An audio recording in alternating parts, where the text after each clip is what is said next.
Okay, as well.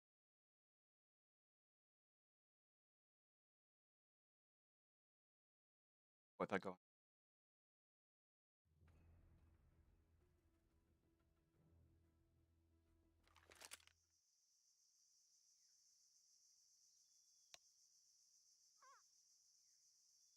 Loud.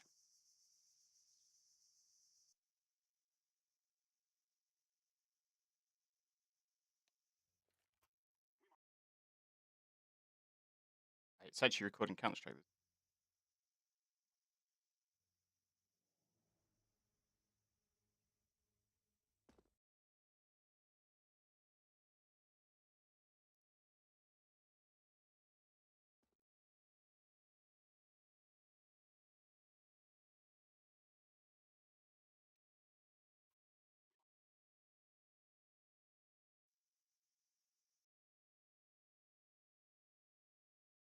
What I got? That's my mic.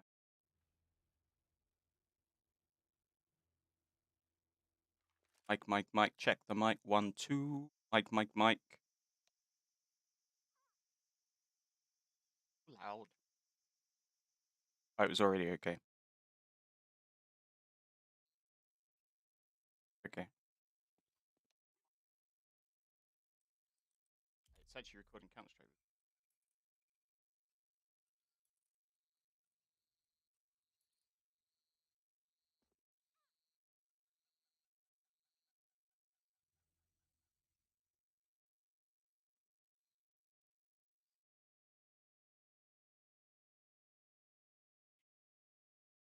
Info open.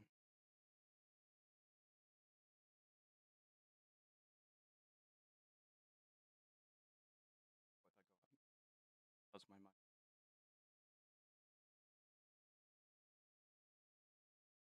That's my mic. Mic. Check the mic. 1, 2. Mic. Loud. I will just Oh, go it's see already go CS board. Or just hack it. Okay. It's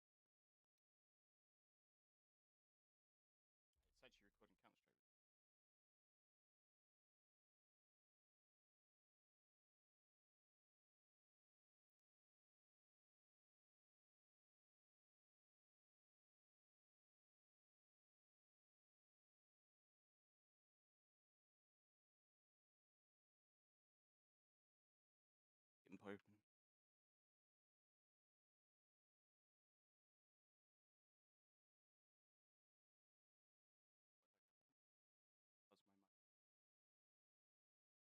That's my mic. Mic. Check the mic. 1, 2. That me? That's probably me watching my own video. On that one. I will just go see CS board. Or just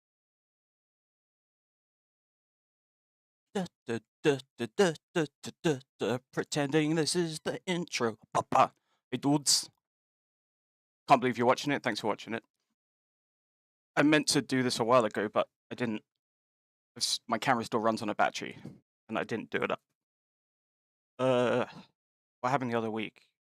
Vitae happened the other week, and Heroic were mad dickheads, like pretty much all the time. All the teams say they hate playing Heroic because they gamble. And a lot of people say Cadian plays the CT side like he's playing T side. He's calling the pace. There's certainly a bunch of maps that are more CT sided, and generally, I think they're either really defendable maps or easily aggressible maps. Is Counter Strike is more important that you just choose something and do it rather than to come up with the best strategy all the time. We got Ancient open, and I'm hoping you can see it. I think Ancient is such an aggressive CT map. So it's so aggressive. There's so many options for really ruining shit early for the T side. A lot of that is because pretty much if you're T side and you want to have any ability to rotate whatsoever, you have to have this. Because you've got to get into mid, got to be able to go House, don't call it cave. It's not a cave. It's a house. Cheetah, jag, whatever. And down here by the ramp to get onto B. If you're T side and you do not have this, you only have a chunk of it. Wait, how do we undo on this board? Of a map. Delete. Rubber. Clean. Yes. Right. If you're T side and you only have this, or you've only got your one angle onto the bottom side, deal with the glare. If you've only got this, then you're going to get fucked in the back by the CTs. So obviously, Jesus Christ, come on. So obviously, if you're CT side, fucking up the T's ability to control this rotation is so important. And I'll just do this quickly, because it is quick. Okay, over on the B bomb site, this is CT side, we stick the B anchor. He can play this almost wherever he wants, but really, he wants to stay alive, right? Then over on the A site, we've got an A anchor. Once again, can play it however he likes, but he's got to stay alive. Then we have a mid player, who generally is our AWPer, and it's up to him whether he wants to hold from red, which he does most of the time, or from donut. And then there's me and my partner in crime. Essentially, we run this setup, and then depending on our two spawns, we're going to push there. Right, so if we've got a good mid spawn, come down mid, throw the usual utility, double molly, smoke, whatever. If there's someone there, we fight them. There's no one there. We're flashing up here to come up and take street or lane. So immediately here, we've removed any ability to rotate around here. If they were thinking of going A, they've only got one angle onto it. And then once we start creeping up on here, since they've been able to take some control of this, if they wanted to, they could have made their way back up here, but we're going to fight them pretty early. And you know what? Normally we get at least two. Actually, normally we get three. Sometimes we only get two. If we only get two, we've got their info. We know where they are, pretty much. We have obstructed them.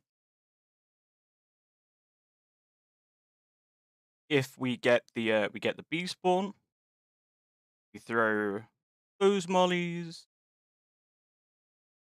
This is flash. Throw. It's more like that. We throw this flash, and depending on what's going on, we smoke or molly this to cut it off, and then we charge out through house. Take this fight. The good thing about this fight is the T side, realistically, even if they're all there, they're doing 5-man B, they can only afford one or two people to be looking up here, because I got to keep an eye on ramp in case of that aggression. I prefer, if we've got a B spawn, going and taking control of house, because interrupting this, I think, is more crucial than interrupting this. Also, coming here and then finding there's no one here, or we kill the only guy that's here, etc., etc. It lets us rotate through mid that the T's want to rotate through, or we can come up into donut to bail this guy out. We've got a lot of options. On A, similar thing. I'm down here, throw the flash, bounces off here, goes out, wherever. We come out and we fight this area. Generally, we either get a fight here, I go first, I die. Gizmo normally survives and is able to backtrack to some extent. If we get through here, generally we go clear out mid from behind. pretty early. But also bearing in mind, once we've done this, I'll cover that in a sec. Okay, so those are kind of the three avenues of attack. We basically got mid, B, and A. But because we have our anchor on each site, our attack is generally supported by a third member. So we automatically have three guys committing to this aggression. We've got us two, who are used to it every round, and then we've got what I think of as a specialist, who really knows how to play the B sides.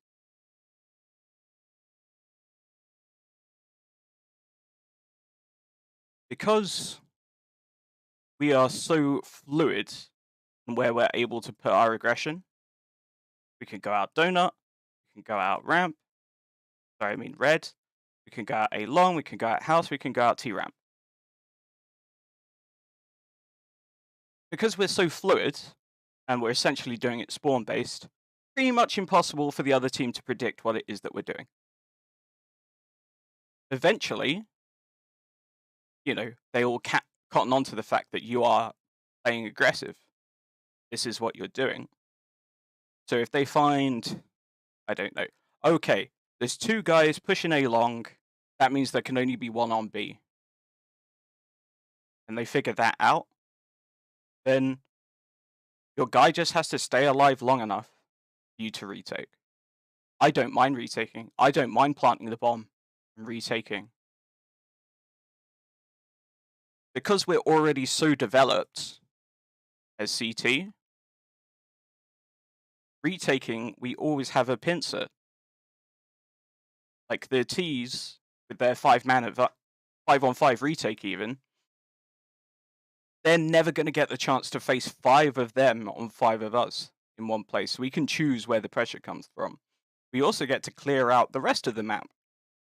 Look for lurkers, see if it's a fake, etc, etc, etc. Okay. Now imagine that we go for this push and we both just die. Say we've gone A. We've both died. The A guy drops his smoke. That's a fucking bomb. That's not smoke. Drops his smoke and runs away. Now, this is the mid-game calling, right? Because this has gone past the contact with the enemy part, and we really don't know what's going to be happening here. As I IGL and I die, I'm able to flick through all the options and I can communicate to the others what might be a good idea. But from this push, if we come out and we die here, I don't know, and we see all 5 of them are here, right? They kill 2 of us, we kill 2 of them, so it's a 3-on-3. That is pretty much a terrorist advantage. Immediately. Because through our 1-1-1 layout, they have a 3-on-1, wherever they may choose to go.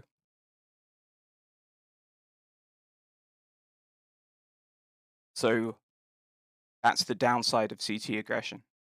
You can just give the round away. But when you have that aggression, the only choice the T's get, essentially, is to either be faster than you, so they've already rushed into B before you've had a chance to do any of your aggression, and find anyone and make use of that space, or they have to play reactively, play defensively, which is not what you're meant to do on the T side. Like, you can run your default, but your default is quite likely to have 1 or 2 isolated players, even if you're playing the standard, right, we're going to stick 3 guys in mid. In our aggression, we're probably going to get 1 or 2. We're definitely going to get 1. We're definitely getting 1. I would say it's 60% that we get 2, and I would say that it's 25% that we get 3 in the games that we have. Now, this is far more structured than the Cadian. Oh, these are fires. The Cajun, okay, we're gonna throw our we're just gonna put 4 here, 1 here. But that's normally a call that Cajun will make on Inferno, right? Because Inferno has fire, because Inferno, because if, because if, because Inferno has a semi 100% safe rotation route for CTs, stacking sites is so much more viable. The other map that most clearly has this is Overpass. Overpass, of course, is also famed for being a very aggressive 2T map, and you can run your similar sort of setup. You've got your A anchor wherever, sorry, B anchor wherever. Let's make this bigger. B anchor wherever he chooses to play.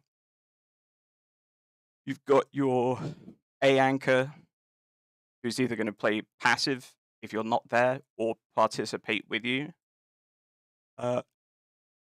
We rotate our AWP generally to like watch long, watch banana, or watch B.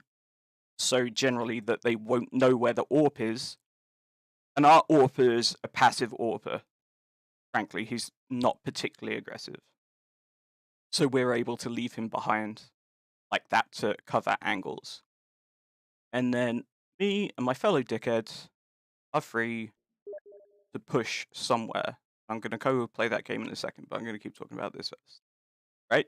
But your classic long aggression. You've got your classic con aggression. You've got your con aggression with smoke there so you can go out and fight short, which of course you've coordinated with your B player in terms of, hey, we're going to go fight short. Giving up monster, we know that, but we're going to murk this guy short. And once we get the short control, we're free to drop back to defend places. Right? The principle of CT aggression really is you need it to be unpredictable. You need it to be structured in terms of everyone knows what they're meant to be doing. All of our anchor players know what they're doing because it's so simple. You're watching here and you're being passive. Don't die. Myself and my fellow aggressor, we know what we're doing because we work as a team every time. We're used to how it goes and how we trade out and things like that. Because we essentially practice it so much, we can develop a lot of what I think of as gimmicks or tactics. Like the drop the flash here and then swing long. That's it, like that is an option and a defined tactic. Like I showed on the other map, we have utilities set up that we know how we're going to approach this. If we come out here, swing this, and see nothing, we've got the choice of, well, are we going to try and push down here, or are we going to try and take control of this area? For our short aggression, we know how to get out of con, get out of short to hopefully kill someone. If we're fighting deeper into con, we know the grenades we want. And if we're pushing fountain or we're boosting here, we've got all these tactics or gimmicks. And each tactic / gimmick is good for 1 round, maybe 2, if you mix it up. But it's dangerous to use it twice because people might figure it out the first time. A gimmick gets you a 5-on-4, hopefully, or a 4-on-3. It gets you a man advantage. And from 4-on-3, you play your basic Counter-Strike and finish the rounds. 5-on-4 is winning. We can look it up, even though I'm scared to open tabs in case it comes up with something really horrible. I don't think that was bad. Stats. Teams. This one, FTU, right?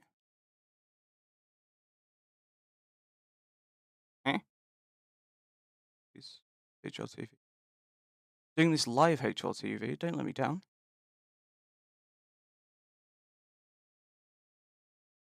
I mean, there's people you can fast forward. I'm going to keep doing this, the fast forward, and when I stop doing this, you'll know to just go to there.